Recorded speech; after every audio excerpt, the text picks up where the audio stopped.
कितना भी व्यापार कर लो, कितने भी बुद्धि चला लो, लगेगा कि हम पुरुषार्थ करके बहुत दिमाग लगा के बड़े मैनेजमेंट पढ़ के और मोटिवेशन से सीख के नए तरीके अपना के बिजनेस कर रहे हैं, इसलिए हमारे बिजनेस में लाभ मिल गया। या कोई हमने सावधानी बरती नहीं, कोई दुर्घटना घट गई, मैनेजमेंट ठीक नहीं रहा, हमारा ध्यान दिया नहीं गया, स्टाफ ने गलती की, व्यवस्था बिगड़ गई, इसलिए व्यापार में घाटा हो गया। लेकिन ध्यान से उन लोगों के व्यापार को देखिए जिन्होंने कभी मैनेजमेंट में कमी नहीं रखा, जिन्होंने हमेशा सावधानी बरती, जो हमेशा व्यापार के लिए लगे रहे, उनके भी व्यापार में घाटा होता है, उनके भी व्यापार एकदम नीचे चले जाते हैं।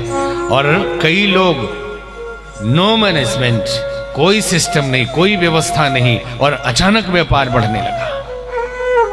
देखते देखते व्यापार बढ़ गया, कोई व्यवस्था नहीं। उससे पूछे तो बोले हमें क्या पता, हम तो कर रहे थे, करते करते हो गया। तो हानि और लाभ भले ही लगता हो कि आपका पुरुषार्थ, आपकी तपस्या, आपकी मेहनत, आपका मैनेजमेंट, आपकी व्यवस्था, इसके कारण सफलता मिल रही है, अथवा किसी का सहयोग, लेकिन विधाता खुश है आपके ऊपर।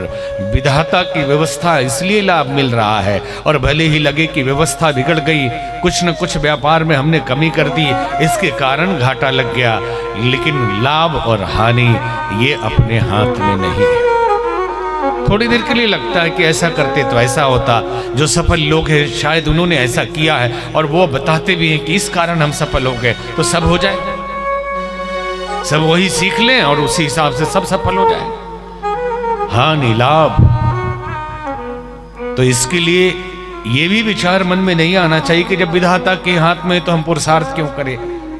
पुरुषार्थ हमें ही करना पड़ता है, और विधाता भी लाभ उसी को देगा जो पुरुषार्थी होगा।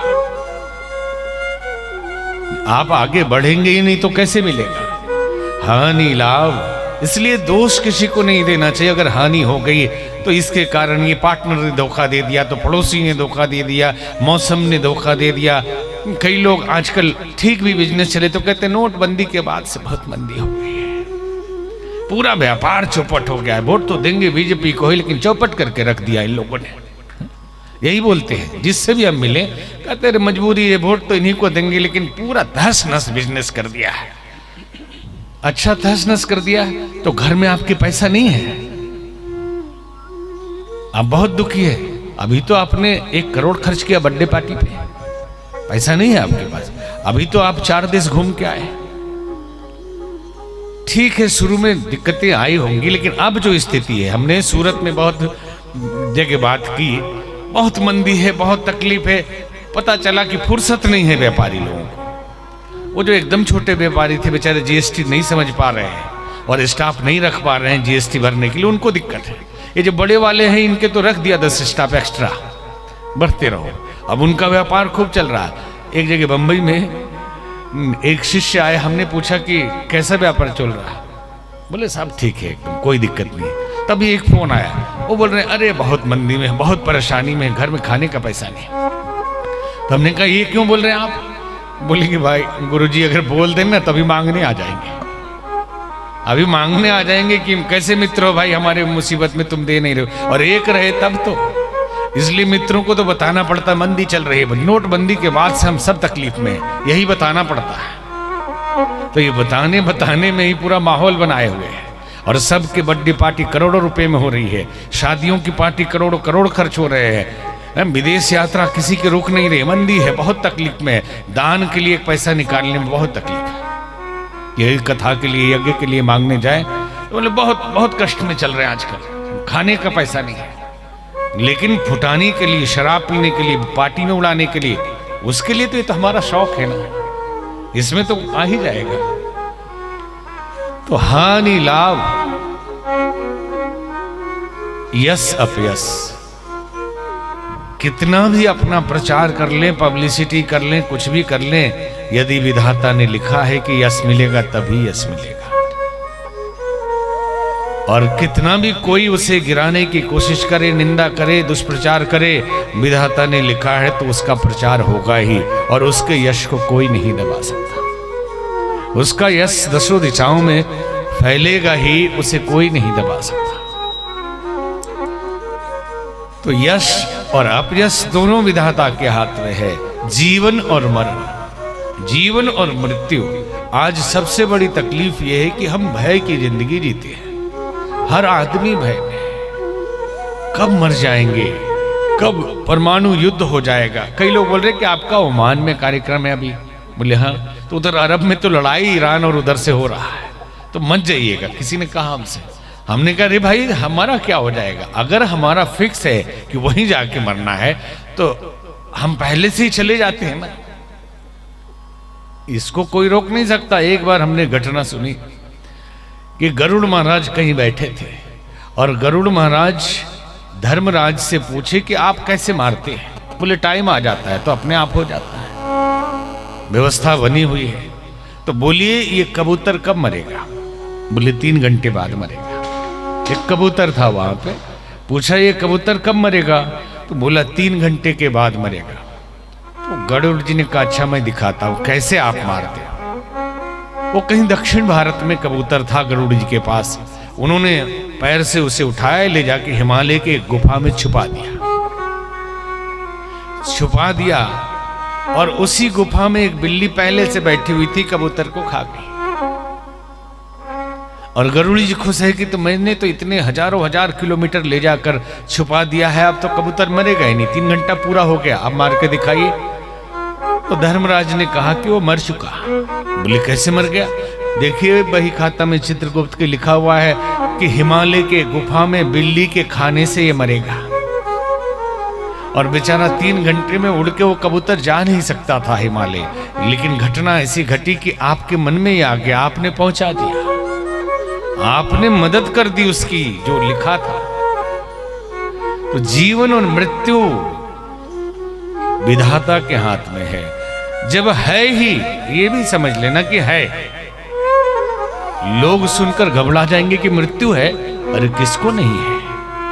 ये मृत्यु लोक है, मरे हुए लोग बैठे। कोई 10 साल के बाद वाला मुर्दा है, कोई 20 साल के बाद का मुर्दा है, कोई 30 साल के बाद का मुर्दा है। तभी तो संत कबीर कहते थे साधो ये मुर्दों का गांव, ये मुर्दे का गांव है। जितने लोग यहाँ बैठे बच्चों को छोड़ के, बच्चे भी 60 साल बाद जाएंगे। अगर 10 साल के हो गए होंगे तो 70 साल के बाद जाएंगे। और जो 50 साल के, 40 साल के, 60 साल के होंगे, कोई 10 साल में, कोई 20 साल में, कोई 25 साल में, 30 साल के बाद के तो मुर्दे हैं ही।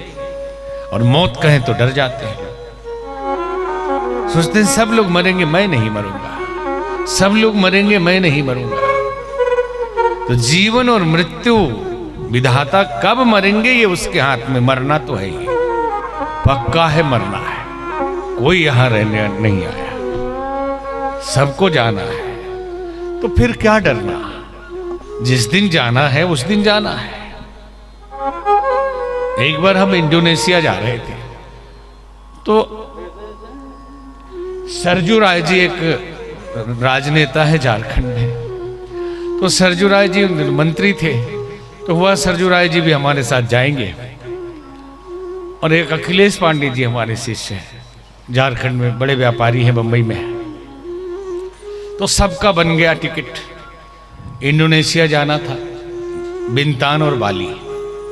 तभी खबर आई कि इंडोनेशिया में सुनामी आ गया। तो अखिलेश जी का फोन आया कि गुरुजी मत जाइए, हम लोग भी नहीं जाएंगे, घर वाले सब मना कर रहे हैं, पत्नी नाराज है, वहां सुनामी आ गई है, वहां कुछ हो जाएगा, बचेगा नहीं कोई, कि नहीं जाएंगे। तो हमने कहा देखिए आप भले ना जाए, आपकी पत्नी मना कर रही है। भगवान ने बड़ी कृपा हमारे ऊपर की कि हमें कोई मना करने वाला नहीं, कोई मना नहीं करने वाला है कि आप जाइए कि ना जाइए। और हम ये भी जानते हैं कि अगर लिखा है वहीं तो यहाँ हम कैसे मरेंगे, और लिखा नहीं है वहां तो चाहे कुछ भी सुनामी आ जाए हमारा कोई कुछ बिगाड़ नहीं सकता, हम तो जाएंगे। और सरजू राय जी भी तैयार हो गए, वो भी हिम्मती आदमी, अभी इलेक्शन लड़े था, अभी सीएम के खिलाफ लड़े थे। तो वो बोले कि गुरुजी हम भी चलेंगे ही। लेकिन घटना ये घटी कि आए, फ्लाइट उनकी रांची से दिल्ली की थोड़ी लेट हो गई और पहुंचे एयरपोर्ट। हम शीशे के अंदर से देख रहे हैं काउंटर पे, उनको एक्सेप्ट नहीं किया कि 45 मिनट पहले बंद हो गया है। वो नहीं जा पाए, वो नहीं जा पाए। बहुत दुखी हो के वहां से लौटे कि सारा इंतजाम हो गया था और दिल्ली से लौट जाना पड़ा रांची। फिर तो हानि लाभ जीवन मरण यस्य अपयस्य विधिहात, ये सूत्र केवल बांध ले तो जिंदगी में बहुत अच्छी घटनाएं घट जाएगी। जीवन से तनाव और दुख एकदम निकल जाएगा कि जब मरना है तो किससे डरना भाई, कि फलाने जी क्रिमिनल है इनसे डरिए, और उसके मारने से मरने वाले हैं। वो जब तक नहीं मारेगा कौन क्रिमिनल आपको मार सकता है। कि जंगल में जाएंगे कोई शेर खा जाए, कोई शेर नहीं खाने वाला। जिस दिन लिखा है खाने का उसी दिन घर में आके खा जाएगा। और लोग बॉडीगार्ड लेके चलते हैं, लोग बाउंसर लेके चलते हैं। और भारत का इतिहास यह है कि यहां प्रधानमंत्री तक को बॉडीगार्डों ने मार दिया है। प्रधानमंत्री जैसे पद पे, सर्वोच्च पद पे रहने वाले लोगों को उनके रक्षा कर्मी ही मार दिए। किस बॉडीगार्ड से अपनी रक्षा करवाइएगा? और कौन आपको बचा लेगा? अगर परमात्मा मारना चाहे तो कौन बचा लेगा? कई लोग बुलेट प्रूफ में प्रवचन करते देखा हमने। अब जिसको खुद ही डर है कि कहीं गोली न लग जाए, वो क्या भक्तों को बचाएगा? और भगवान बचाने वाला है, कोई आदमी कौन बचा सकता है और कौन मार सकता है? अगर मरना हो तो एक मच्छर काट ले और कहते हैं डेंगू था। हमारे करीबी एक बहुत अच्छे गायक थे हमारी टीम में, वो नहीं है आजकल। 40 साल की उम्र थी और कथा में हमारे आ रहे थे। रास्ते में उन्होंने कहा ठंड लग रही है, मैं नहीं आ पाऊंगा। हमें तो लगा शायद ये आने का मन नहीं इसलिए कर रहे हैं। और घर पहुंच गए, सीधे अगले दिन पता चला उनका देहांत हो गया। क्या हो गया था? घर वालों ने कहा कि डेंगू हो गया था। मच्छर काटने से आदमी मर जाता है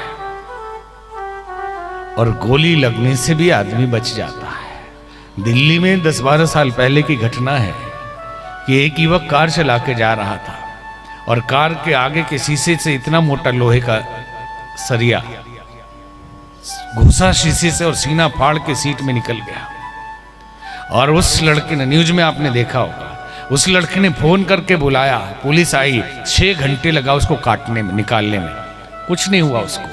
हॉस्पिटल गया और ठीक हो गया। जाको राखे साइया मार सके ना कोई, बाल बाका कर सके जो जग वैरी होए।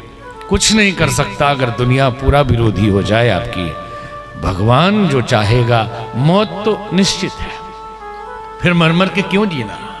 इसलिए तो कहते हैं जो डर गया समझो मर गया। इसलिए शाम से जियो, जितने दिन जिंदा रहना है, फिर किसी से नहीं डरना। आखिरी से आखिरी कोई डराएगा तो मौत ही तो डराएगा, उससे ज्यादा क्या कर सकता है? और मौत यहाँ के धरती के किसी के माई के लाल की औकात नहीं है कि मौत आपको दे दे, जब तक उसका इशारा ना हो। और उसका आदेश है तो स्वीकार है, उसका तो फिर टाल भी नहीं सकते ना। तो हानि लाभ जीवन मरण यश अपयश विधि हाथ, ये 6 चीजें विधाता के हाथ में है।